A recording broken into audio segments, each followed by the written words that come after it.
What's that QB draw?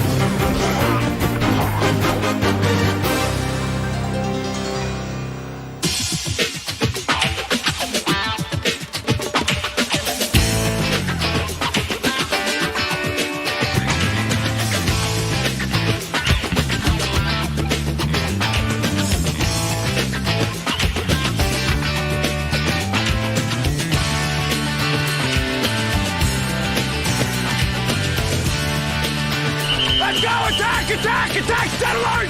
Set alert! Set alert! Set alert! 11! 11! That's okay! Ball! Ball! Ball!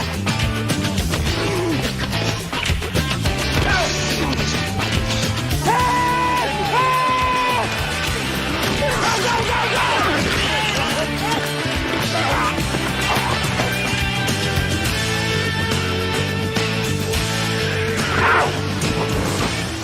He's out of bounds. They're hitting him when he's out of bounds. Come on, they're downfield, Joe. They're downfield, Ben. They had linemen downfield. Hey, he's grabbing the outside backer. He just grabbed the outside backer. Oh, no, that's naughty. That's naughty. He wouldn't do that. Steve Young takes the snap. He's straight back. He looks to throw. Now, intercepted by Todd Bell. Bell laterals it over now to Richardson. Who laterals to Bell. And it's taken by Tampa Bay down the right sideline. This Temple's going to go all the way for the touchdown. Looks to the right side, Anderson with a catch at the 15, sideline, 5, leaps in the end zone, touchdown.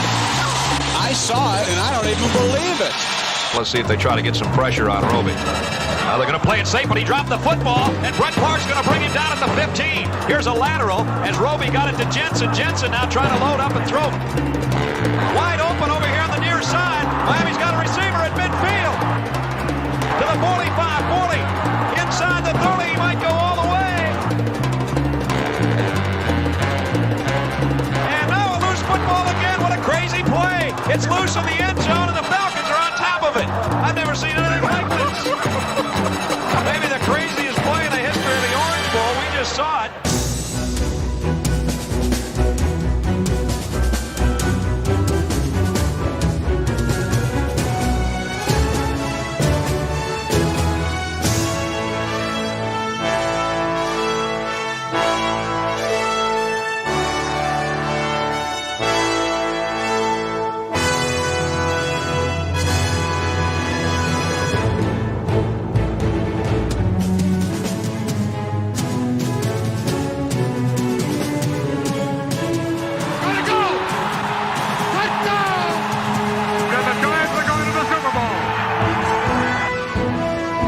He's at the 15. He's at the 10. He's at the 5. He's in the end zone. John Elway. The Denver Broncos have come from behind to win it in overtime. And this time, folks, it is no miracle. The Broncos are going to the Super Bowl because they earned the trip.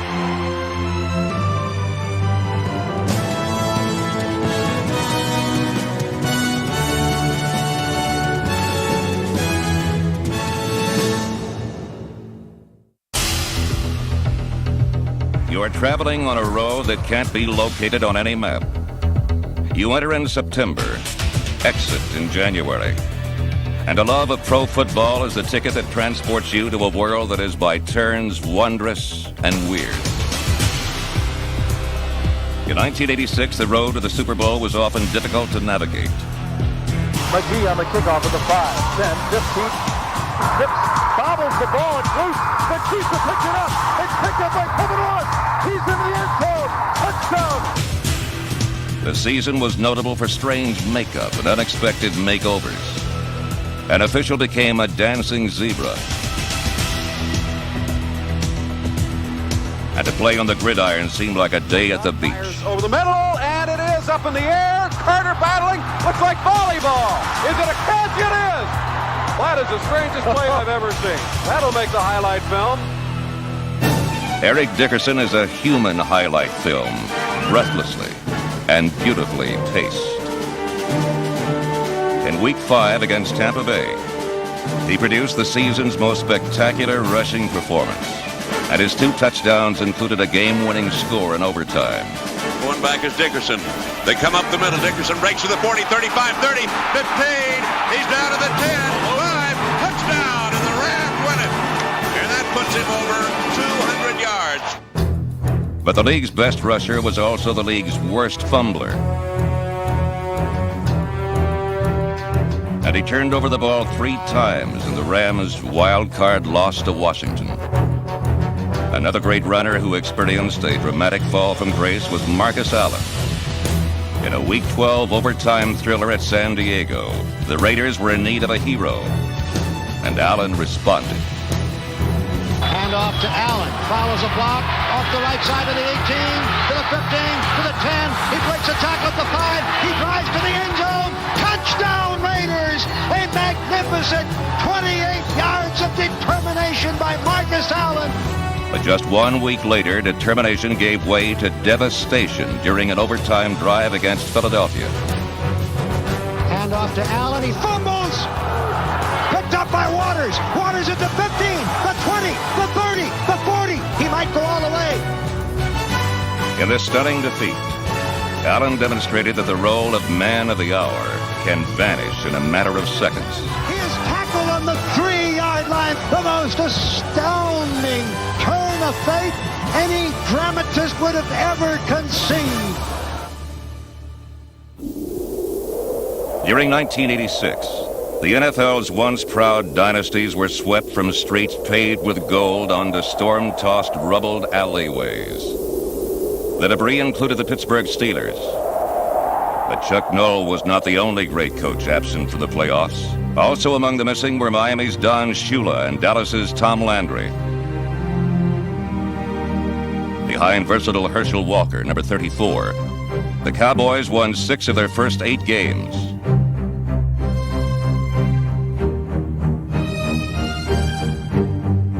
But in the season's second half, Dallas managed just 1 victory and wound up with a losing record for the first time since 1964. Yet hot streaks and dry spells were not just the province of the vanquished. Playoff-bound teams experienced them as well. The Broncos have gone from one extreme to another and then absolutely crash-landed. Well, the Rams, it's been a season of transition, sort of, anyway. The Cleveland Browns' 1986 season was indeed one of overcoming adversity. This has been an up-and-down year for the Kansas City Chiefs. The surprising Chiefs kept advancing in the playoff chase, despite an offense that displayed a penchant for pie-in-the-face slapstick. Quarterback Todd Blackledge, number 14, provided a major source of frustration for head coach John Mackovic. When you get me 2nd and 19, man, I am really struggling for a play. 2nd and 10, I can do all kinds of things. You get 2nd and 19, I am struggling. But an opportunistic defense and a special teams unit that blocked 9 kicks combined for an amazing 10 touchdowns. 3 special teams touchdowns were produced in a playoff-clinching win at Pittsburgh on the season's final week. Yeah, we gotta block Timo. We gotta block it. They tell Billy Long to go back to where he was before, put feet on the inside. Gary Newsom, 5 yards deep in his own end zone. The punt is blocked. It's blocked. The Chiefs recover in the end zone. Touchdown. Here's the Sacker-style kickoff, low-line drive, end over end, taken on a bounce at the 3 by Boyce Drain, up the middle of the 10. 15, breaks the tackle, 20, 25, 30, up the middle, 40, he's gone! A 24-19 victory earned the Chiefs their first playoff berth in 15 seasons. The Chiefs are in the playoffs. The Chiefs are in the playoffs. Against Kansas City, there is a Santa Claus. Come here. Come on in. Hey, let's take a knee right here first, guys. That's the first thing.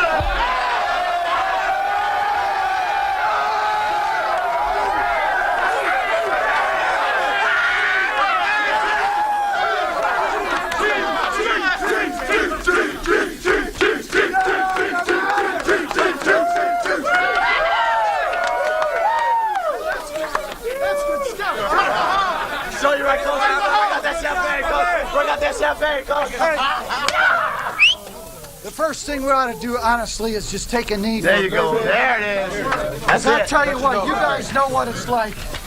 You know what it's like to have done this. Nobody believed we could do it, and we did it.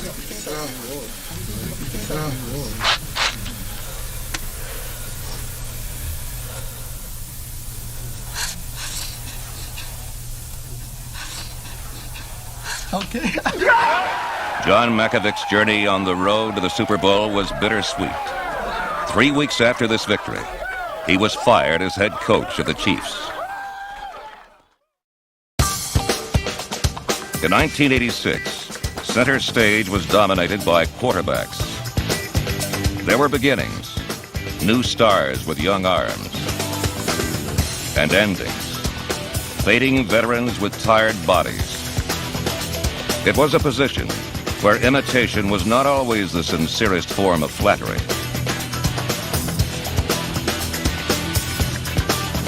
Quarterbacks possessed the vision, but they were not blindly followed. And often their decline and fall came swifter than gladiators in ancient Rome. Take 94! Boomer Esiason and the Bengals crashed one step short of the playoffs. Hey, listen. If it comes to holding, all right, hold or sack, hold their guys, seriously. Like Esiason, few quarterbacks remained upright on the road to Super Bowl 21.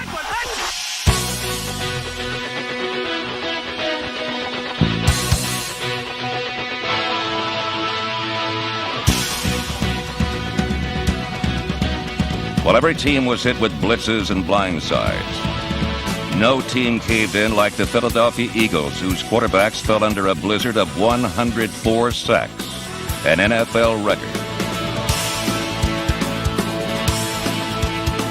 But it was an avalanche of injuries that buried the hopes of many teams. The broken hand of Danny White left the Dallas Cowboys without a wing or a prayer. A series of injuries to Jim McMahon crippled the Chicago Bears and focused attention on Doug Flutie. Mike Ditka saw the little big man as a savior, but the Washington Redskins turned the playoffs into the little bighorn for the world champions.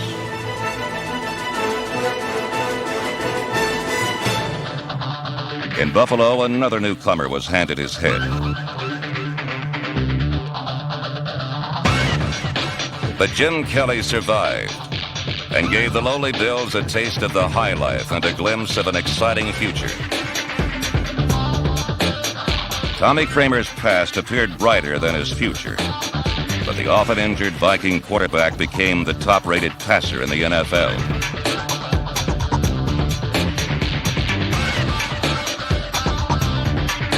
However, for cold facts and a hot hand, there was one name and one number, as Dan Marino almost strong-armed the Dolphins into the playoffs.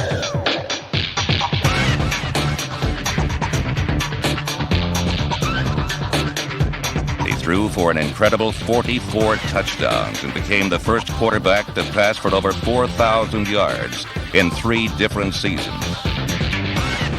Flea flicker coming up, man wide open, Marino, this is going to go for a touchdown to Mark Cooper. Off the flea flicker. Marino ended 1986 as unquestionably the year's finest quarterback. But when the season began, everyone was shouting the name of a tall Irishman. To the right, I formation. Schuler in motion to the far side. O'Brien's back to throw. O'Brien throwing long down the sideline for Walker. And he got it! Touchdown! Touchdown! Touchdown! The Jets win at touchdown! Wesley Walker with his 4th touchdown reception. The Jets are going berserk. The Jets win it 51-45. What an unbelievable finish! Ken O'Brien not only bested Marino in an electrifying head-to-head duel, he generaled the Jets to victories in 10 of their first 11 games. O'Brien is back to throw. O'Brien being rushed. O'Brien throwing long down the sideline for Toon in the end zone. Touchdown, Al Toon! Just as O'Brien and the Jets were stitching together a Super Bowl season, everything unraveled. The Jets stumbled out of first place, then staggered out of the playoffs as the once cool, calm, and collected O'Brien ended up baffled, beleaguered, and battered.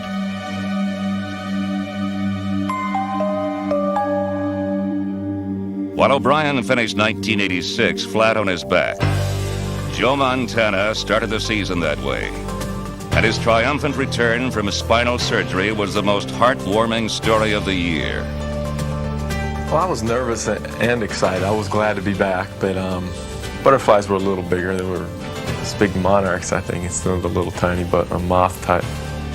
I was afraid of coming back and not being able to perform as well as I had before I left. 49er teammates compared the valiant Montana to Lancelot when he led his team to the NFC Western title.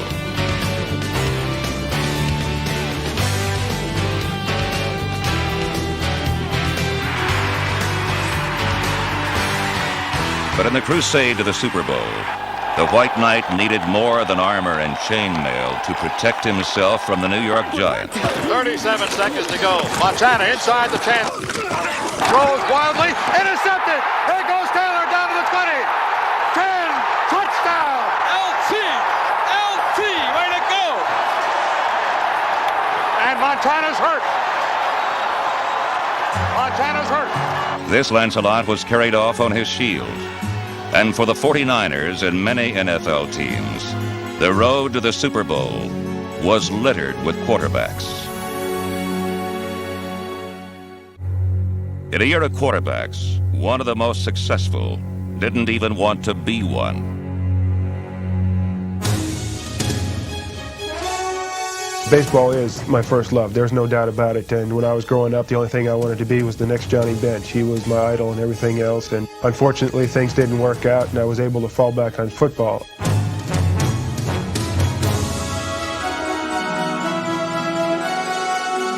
Jay Schrader turned the Redskins from a running team into a passing team, winning 12 of 16 regular season games in the process. 13:32 to go in overtime. Quick out on the far side to Clark. Spins away from his man at the 30, 25, 20. Scoots down the sideline. Is he gone? Touchdown, Washington Redskins. In overtime, they beat the Vikings. The nation's capital loved its new-look team. Well, programming lineup here. Programming lineup. But for Schrader's Redskins, the road to Super Bowl 21 passed through Soldier Field, Chicago. Bears showing a little blitz. Here they come. Quick release by Schrader. Got it up in the air. Got a man there. Complete into the end zone. Touchdown, Washington Redskins. Art Monk pulls it in. Jay Schrader, a minor league reject with a major league arm, who passed the Redskins to the NFC Championship game.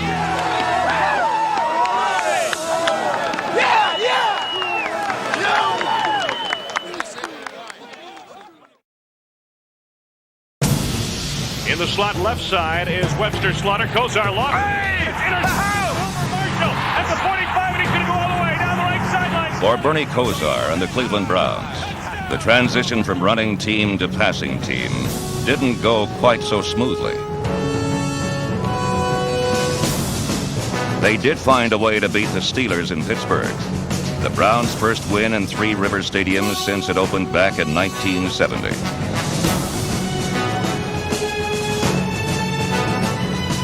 Confidence in you. You've been growing in stature every week. Thank you. I just feel good leading this team. A mysterious mid-season loss to the Packers left the Browns mired in mediocrity, and their fans were perplexed.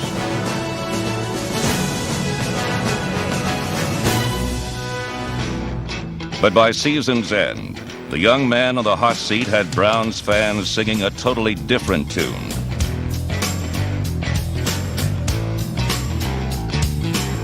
Kosar recovered from a shaky start to complete more passes to more receivers than any NFL quarterback except Miami's Dan Marino.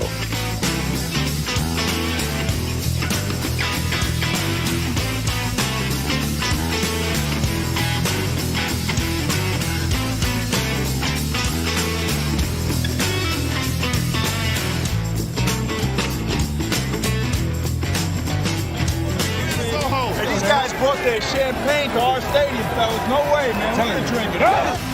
Kosar fakes a handoff to Dickey, going to throw, wants all of it. Deep down the left side. Slaughter open. 5, 4, 3, 2, 1. Touchdown, Browns! Cleveland rebounded to win 8 of its final 9 games to clinch the AFC Central Division title. What we have accomplished here is merely something that we expected. Your performance today proves one thing. Talent may win games, but teams win championships. Yes. All right, Russ! All right, baby! Yeah! It's the Browns against the Jets here at Cleveland Stadium as the Browns bid for their first playoff victory since 1969. Cleveland with a lot of momentum after the regular season, primarily through the offensive heroics of Bernie Kosar.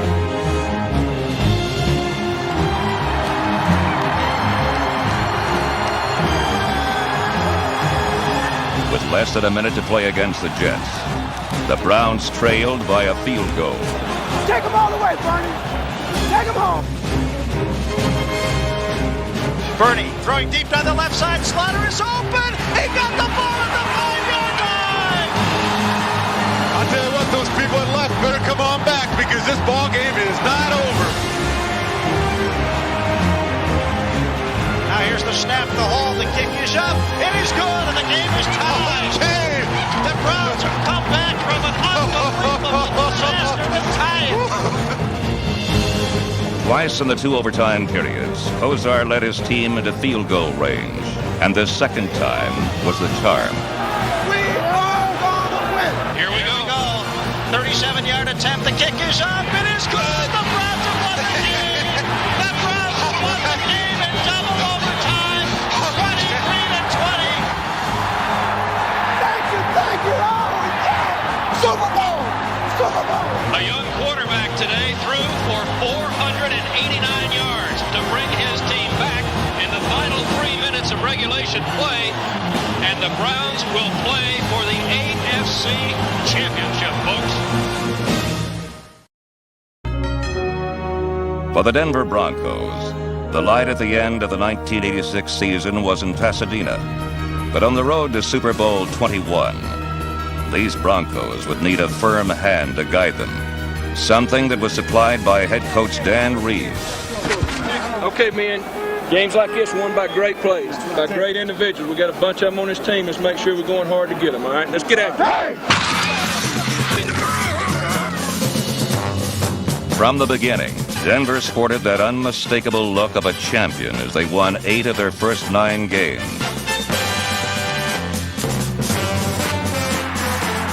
Denver's offense used imagination. Their defense used quickness and muscle. And together they stirred up an orange wave of excitement that rocked the Rockies. There are over 62,000 fans on the waiting list for Broncos season tickets. And in Denver, the only thing worse than not having a ticket is not using it. In attendance today, 76,082 people, meaning there are 46 tickets unused.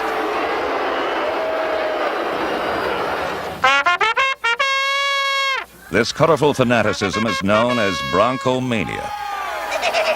Go Broncos! #1! Yeah! This fevered epidemic once again lifted the decibel level in Denver's Mile High Stadium to a deafening roar. And nothing ignited their emotion like the Bronco defense. Denver's style was built around cleverly designed fronts and quickness.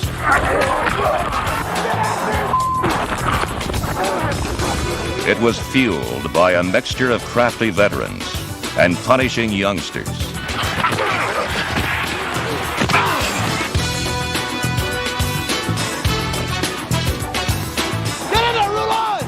Eason's dropped to the 25. The pressure. Roland Jones will get the sack at the 27. Out the way. Get him, baby.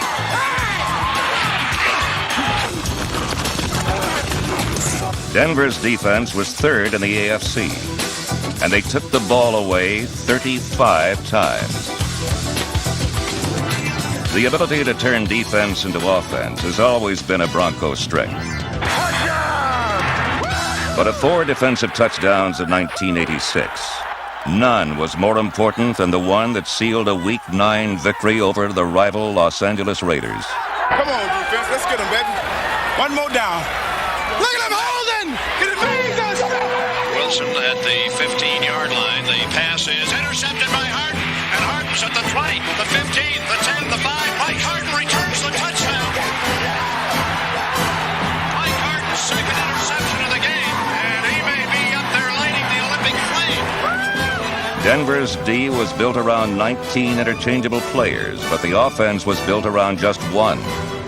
Quarterback John Elway, number 7. 3 wide receivers, a couple of running backs, and Elway, who could be a little bit of everything. And hand the ball to Sewell, and Sewell wants to throw the pass to John Elway. No other quarterback can beat you in so many different ways. And he is the master of the inconceivable pass, thrown to the unreachable spot.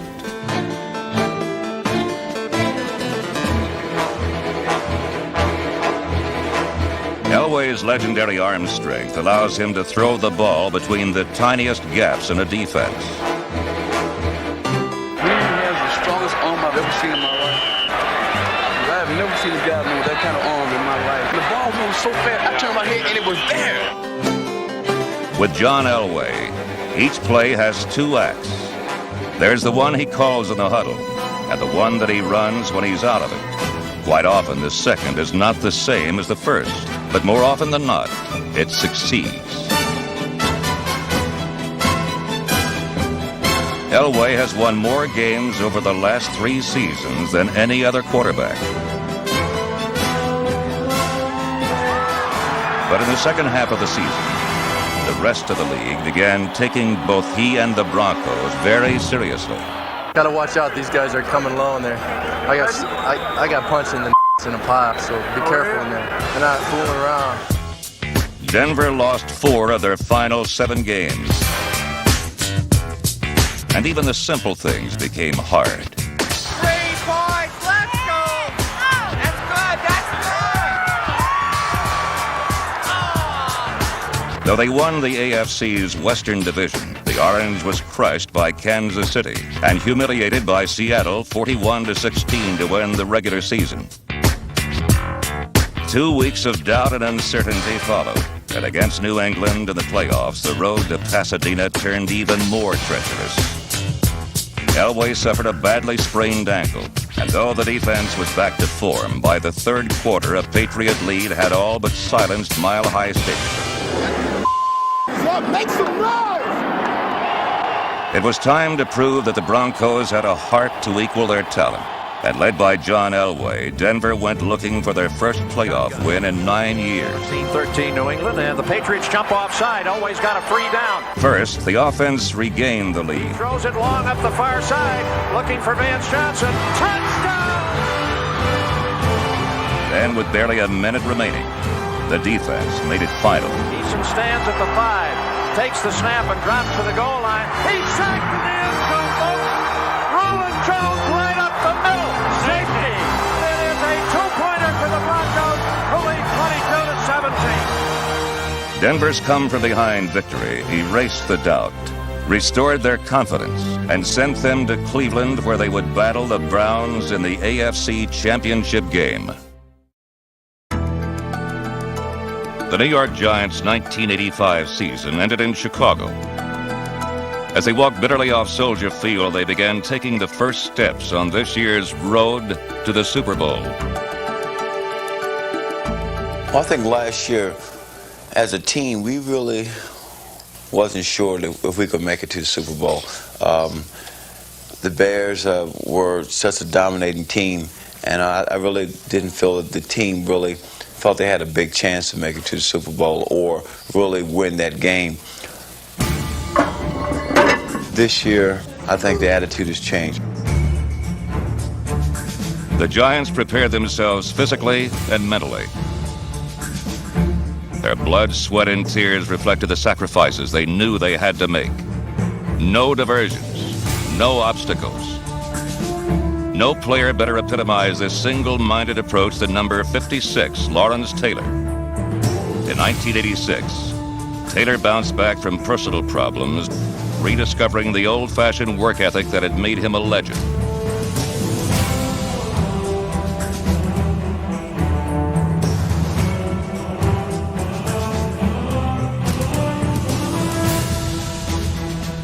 Led by Taylor, the Giant defense made life miserable for quarterbacks. On offense, the Giants attacked with the same drive and energy.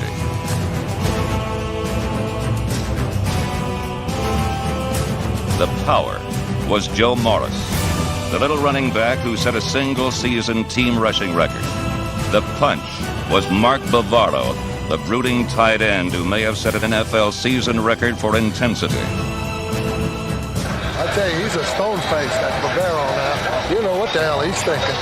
I'd hate to have to fight that son of a gun. Opposing secondaries did, but with little results.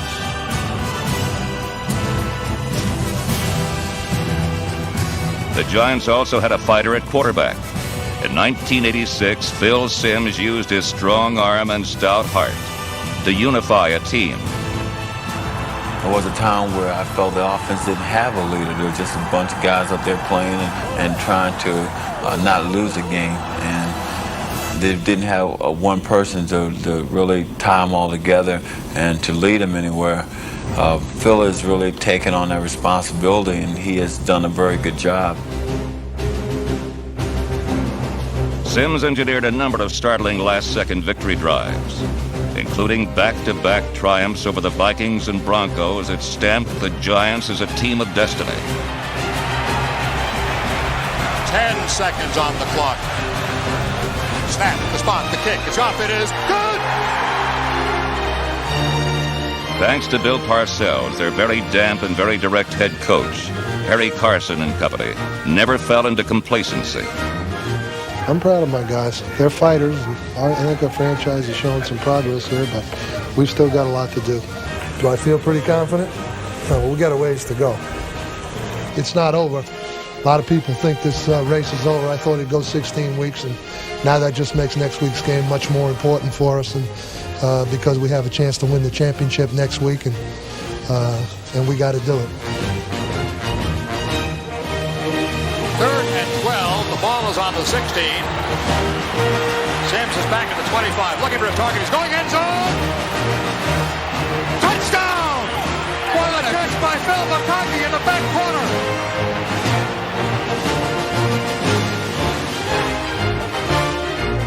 The Giants toppled the Redskins for their first divisional crown in 23 years, despite rising to the top of the NFL with their 14-2 record.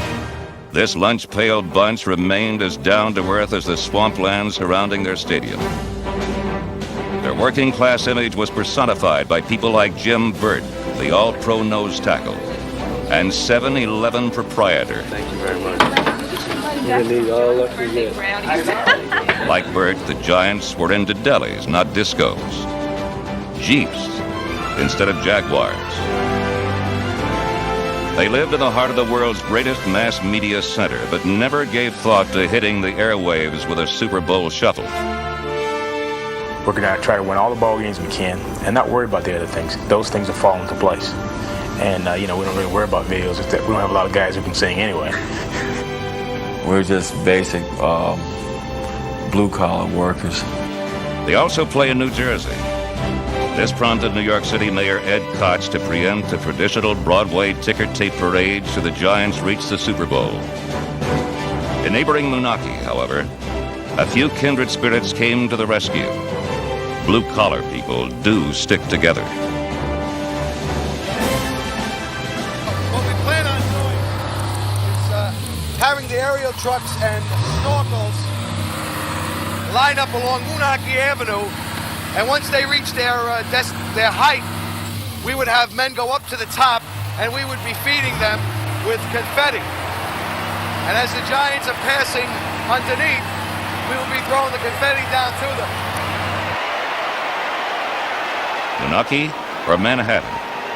Without a victory in their divisional playoff against San Francisco, it would all become a moot point. Stacy Robinson split right. The flanker on the right side is Manuel. He's the motion man.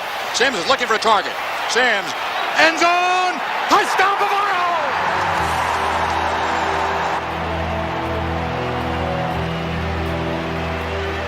backfield. Lamar is coming left. Across the line of scrimmage. Gonna go!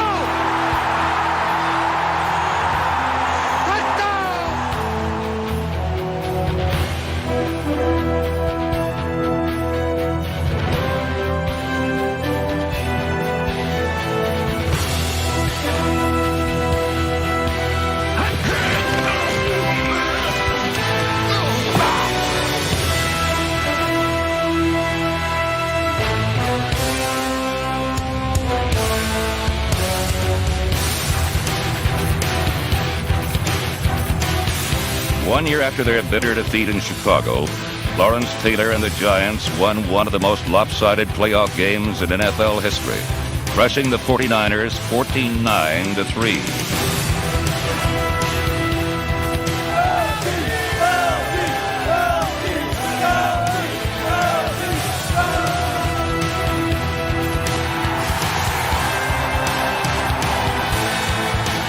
The New York Giants or the New Jersey Giants.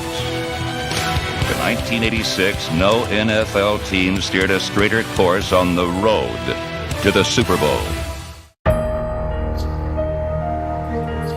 By January 11th, the road to the Super Bowl had narrowed to frigid Cleveland and windswept New Jersey.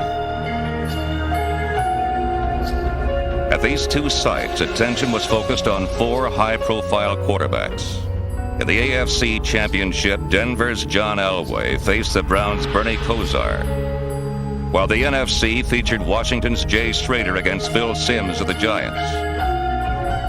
But the fate of both games rested on the broad back of defense. Defenders had led these teams into the playoffs. Now they were ready to prove the old axiom: offense sells tickets, but defense wins championships.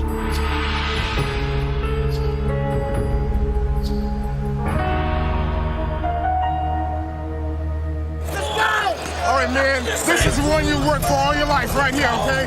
We've come too damn far. I'm telling you, to be denied. Let's go. Let's get the let's go. Take your belts all the way. We'll take the win.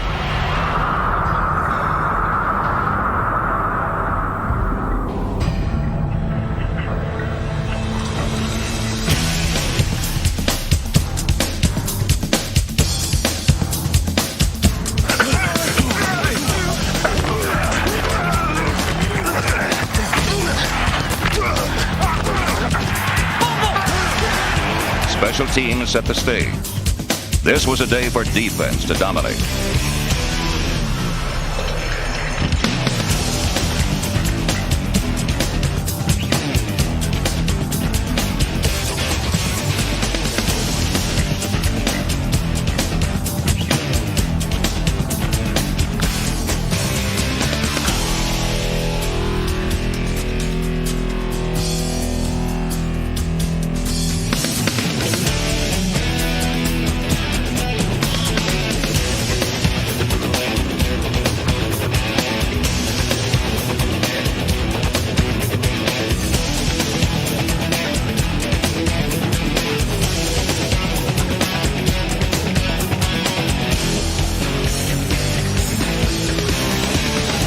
There's a gleam, man.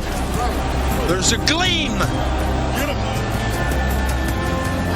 Let's get the gleam, all right? Let's go.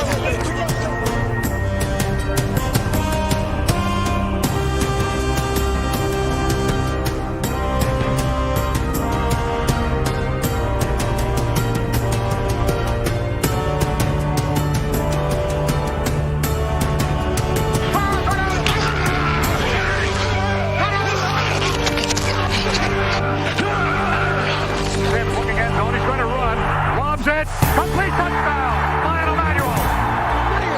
Elway pitching. The Broncos bring it to the right side, and Wilhite dives in for the touchdown. Gerald Wilhite. In both games, points were precious and few. Deep into the fourth quarter, no team had reached 20 points as the defensive pace continued to accelerate.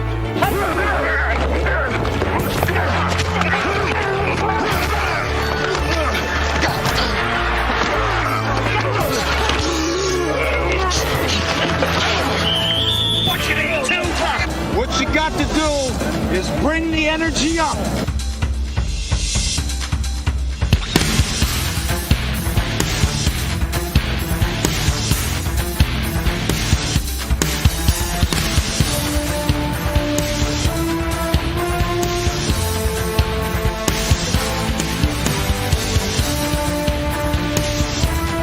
of the violent swirl, two defenses emerged.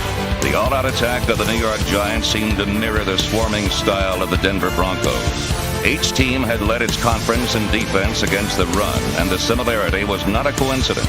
Giant defensive coordinator Bill Belichick had learned much of his theory as an assistant under Denver's Joel Collier. The situation is, get in the huddle, get the call, and play hard. Belichick's version of Collier's sophisticated 3-4 proved too much for Washington. 18 times the Redskins tried to convert a third or fourth down play into 1st and 10. 18 times they failed.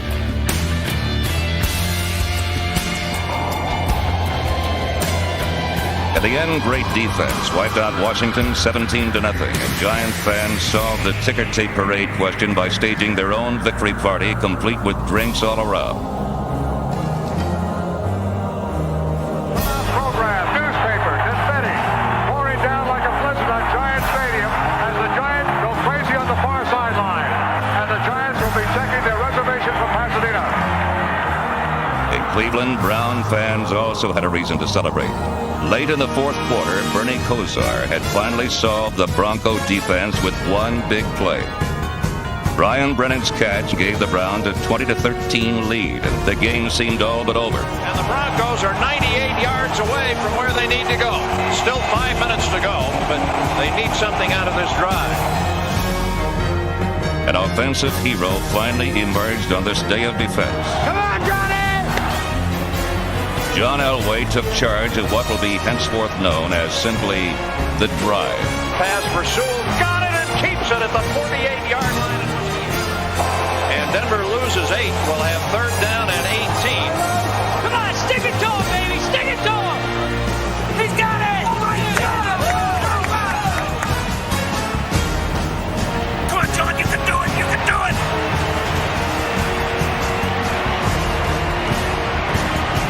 Touchdown! The drive's momentum carried Denver into overtime and on to victory. One stop remains on the road to the Super Bowl. The Denver Broncos will send their newly minted hero out to face the New York Giants' awesome defense for the right to be called